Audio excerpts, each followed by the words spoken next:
Oh, hi there, everyone. Welcome to another Cardwell's Cauldron here. I'm Cardwell. And I'm Kevin. And with this production of Geektopia Island, well, to tell you the truth, X gonna give it to you.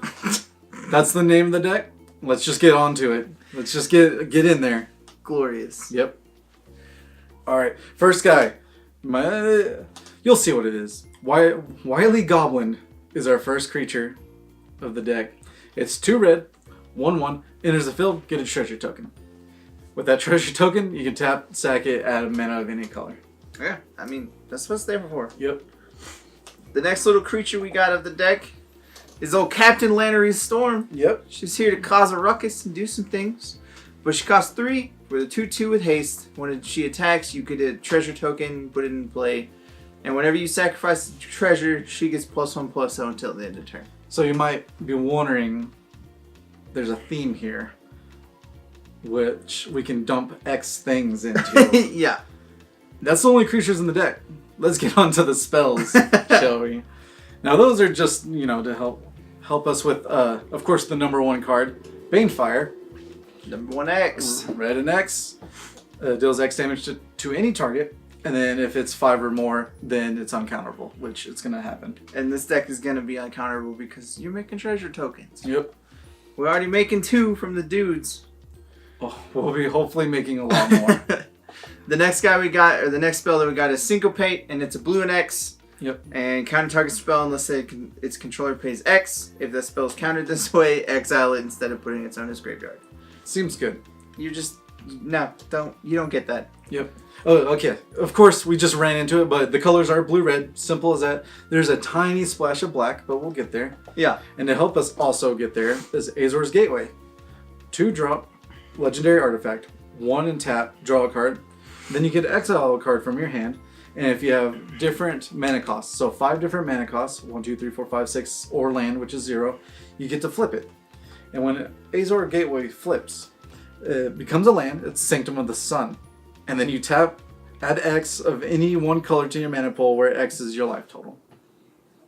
So it gives you the life back after you've been taking some damage, because this takes a while for it to trigger. So you're going to take some damage. Just know that that's going to happen. Okay, yeah, definitely. So yeah, gain 5. You get to untap Azor's Gateway, which is so amazing. So that's a free 5 mana there if need be. Yeah. So you gain the 5, and then it untaps, and you're able to tap for your life total. And that's so silly, because it just gives you so much value to use it. Yeah, definitely. And to help use that is Expansion Explosion. I don't know, I love this card a lot. It's a really good card in spell decks. Oh yeah. So it's the first side, it's a split. It's a 2 hybrid mana, blue-red, and copy target insert sorcery spell with the converted mana cost 4 or less. You may copy and choose new targets for that spell. And of course, Explosion is X blue, red, deal target X damage, you draw X cards. Or target player draws X cards, but you obviously want it for yourself. Yeah. And that's an instant. They're both instances, by the way. So you can copy the Banefire if you really need to. You can copy all kinds of silly other spells that you're playing. Just to be like, hey, do some things. Just done. Or if you just want to expansion them, you're just like, I have all this treasure. Let's do X. Exactly. Of course, the next X spell we got, it's not used, it's kind of bad, but we're going to throw it in here. Just a 1 of at least. Jaya's Immolating Inferno. X, red. Of course, it's a legendary sorcery, which means you have to have a legendary creature or planeswalker on the field before you can even cast this card. But the Inferno deals X damage to each up to 3 targets. So that's good, right? Yeah, so you can be like them and those 2 dudes. Yep, you got Captain Lannery Storm, or of course later on you'll know that there's a Karn in here, so there you go. Yeah, that's your ways to cast it, and they both help out really well. Mm-hmm. Next up is a treasure map, and it is 2 mana and artifact, and you pay 1, tap it, you scry 1, then you put a landmark counter on treasure map. Then if there are 3 more landmarks on this, you transform it and you create 3 colorless treasures and put them into play. Awesome. So you search for on the island, you find your treasure, and it turns into Treasure Cove. Tap and add a colorless mana to your mana pool, and then you can tap, sacrifice a treasure, draw a card. So simple, good enough. Yeah, but essentially we're doing it to mana ramp some more and dig for what you need. Exactly. To explode them. Now, of course, to also do that is Fight with Fire. 2 and a red. So that's good. It has a kicker cost, but we'll get to that later. Fight with Fire deals 5 damage to a target creature, which is really good to help you out get to the future. If it is kicked, which costs 6 more, so 9 altogether. If it was kicked, deal 10 damage divided as you choose among any number of targets instead. So that's, you just hopefully ramp up. If you need a board wipe real quick, then treasures, pop them, kill everything on the field, and then let's just keep on going. Yeah. This card's really silly because like we had it with expansion, you can play it for 2 and just do 5 mana, deal 10 to them because it copies the 5 damage. Yeah. And if it's kicked, since it is actually, the mana cost actually costs 3, then you can deal 20 just to their face. If you just want to do that. I mean, that's a lot of mana, but you're gonna you can do it. Hopefully you're gonna have it.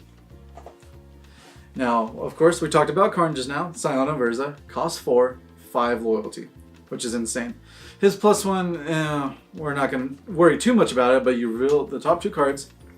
Your opponent picks one, you get to keep that card. The other one exiles with a silver counter on it. Now, -1, you can go get a card with a silver counter, put it in your hand. Value. But what we're really gonna do with this is -2. You create a 0/0, construct. Yeah. Which the XX is, it gets +1/+1 for each artifact you control. So all your treasures, it's gonna be big. Yeah. He has been used with that typical thing, but we're just gonna, elevate it. Yeah. To the X degree. I hate you so much. So much hate right now. Next up is one of the good draw spells. It is Pirate's Pillage. And it's red and 3 sorcery. As an additional cost to cast Pirate's Pillage, discard a card. Mm-hmm. And you draw 2 cards and create 2 colorless treasures in the field. So it gives you extra cards and extra mana. Yep. So essentially you're paying 2 mana to draw 2, get 2 mana. So yeah. It's pretty cool. It's pretty cool. I saw this in Kevin Black's, I do believe that's who it is, a red-white control deck. I was like, it is slow enough nowadays that you can actually just do this. Pay for, do all this stuff. And it's extra value for you with your treasures. Yeah, it's pretty silly. And because you're going to also need treasures, because they're artifacts, for Storm the Vault. The multicolored card, flip, legendary enchantment that no one cared about at all. Yeah, sadly. So cost 2, blue, red. Whenever one or more of your creatures deal combat damage to a player, you get a treasure token. That's pretty cool. But at the beginning of your end step, if you control 5 or more artifacts, transforms Storm the Vault, which is also another land. Vault of Katalakan. It's a legendary land. You can tap to add 1 mana of any color of your pool. Cool, but you can also tap it for blue to add blue.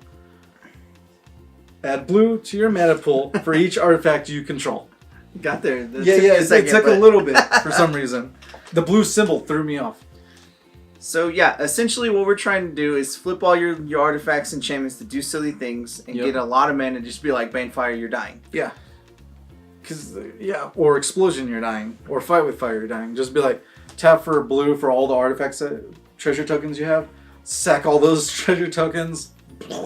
Yeah. And if you can't win with X spells, we do have a fun other card that is, it does cost a black, but you have treasure tokens, so you'll always be able to play it. Yep.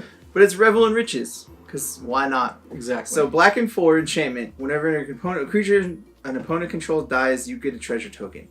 At the beginning of your upkeep, if you control 10 or more treasures, you win the game. Awesome. So hopefully by turn 5, you will have that. But, that's a stretch. Yeah, but it's there, so that way you have that one other way to win, just to be like, hey, gotcha. Yeah, you'd be like, oh.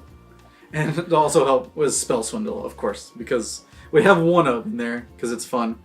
3, 2 blue, instant. Counter target spell, create X colorless treasure tokens, where X is the spell's converted mana cost.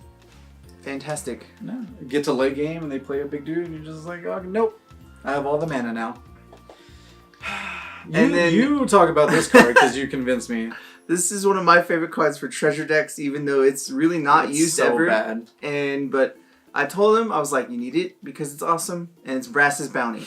So red and 6, for each land you control, create a treasure token.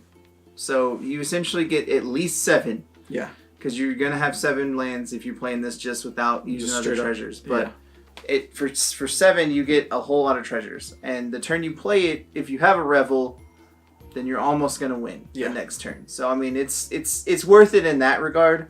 And you're already going late game with this deck, so it's not really gonna hurt you. And if you want to be cheeky about it with the Carnifex or Constructs, you're just like pay 7. They're ginormous. Yeah. And then you just swing in. Yeah, they get real big real quick. Yeah. Now, blue-red, of course, doesn't have really strong border wipes. So we threw in the best one, Star of Extinction. Because hopefully you're going to be able to actually ramp up to this whenever you need it. So it's 5, 2 red, so 7. Destroy target land. Star of Extinction deals 20 damage to each creature and each planeswalker, which is fine.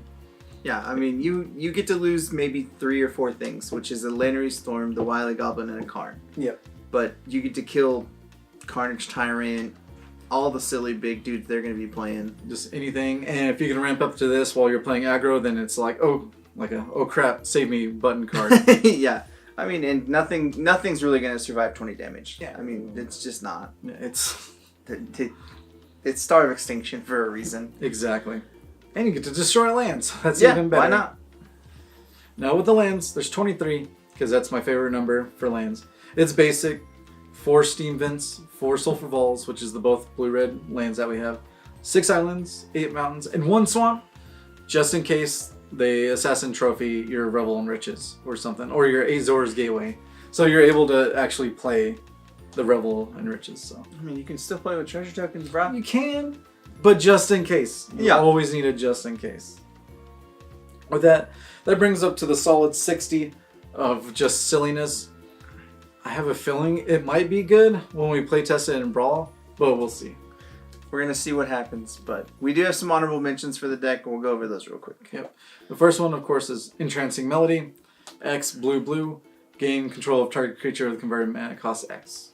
I've actually seen this card getting a lot of traction lately, and a lot of people are really starting to utilize this card and know that it's kind of good. Yeah. Because, I mean, you just take their Goblin Electromancer from them just to make sure they don't have it. Exactly. And it makes all your spells a lot better.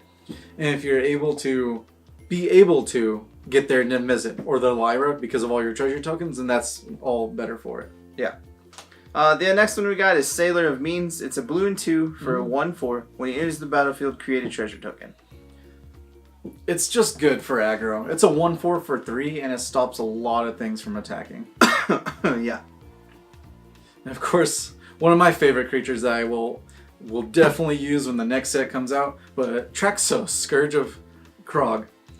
It's a 4-drop, 7/7 trample. Yeah. But, sadly, he enters the battlefield tapped, and he cannot be untapped during your untapped step. But, whenever you cast a historic spell, untap him. Which is, historic is, of course, legendary, artifacts, or planeswalkers. So, well, because they're legendary. So, and sagas are historic as well, but we have no sagas in this deck. Right. It's so bad. But I hate him. Azor's Gateway, Treasure Map, Karn, Storm the Vault, Captain Lannery Storm, all untaps them. And if you're, I don't know, it just seems good, right? No one's playing Silhouette anymore. We don't care. That's fair. That's fair. And the final card we got in the extra is Trove of Temptation. And it is a red and 3 enchantment. Each opponent must attack you or a planeswalker you control with at least 1 creature each combat if able. Yep. At the beginning of your end step, create a treasure token. So it even gives value when you play it, which is on. This is against control, for sure. Because they're not going to have creatures attack you, so you're just like, play this, I'm going to get free mana every turn. Yeah, and if they do have a creature, they're going to be using it to try to block, and this forces them to not be able to really block. Exactly. So your constructs just get to be like, I'm going to hit real hard. And you win counter wars that way. Because you play something, they counter it. You're going to have the extra mana for Syncopate just to destroy them. Yeah. Just be like, hey, Syncopate. Bloop. Or expansion, with expansion, just keep copying their counters too. So that's how you get over control, definitely, for the land control. I like that. That's pretty cute little side tech. It's getting to the point where I'm ready for the next set. I'm ready for Allegiance of Ravnica. I do believe that's what it's called. So just silly things are popping in my head until we get there. Yeah. But with that, hopefully you enjoyed the deck tech of X gonna give it to you. And hopefully you have a good night. Goodbye. Goodbye. Also, guys, make sure you hit that like button, subscribe to our channel, and if you want to keep up to date on all of our future content, make sure you tap that bell. And go ahead and check us out on our streams. Don't forget to support us on Patreon. And thank you for staying here on the island. Later, guys. Bye.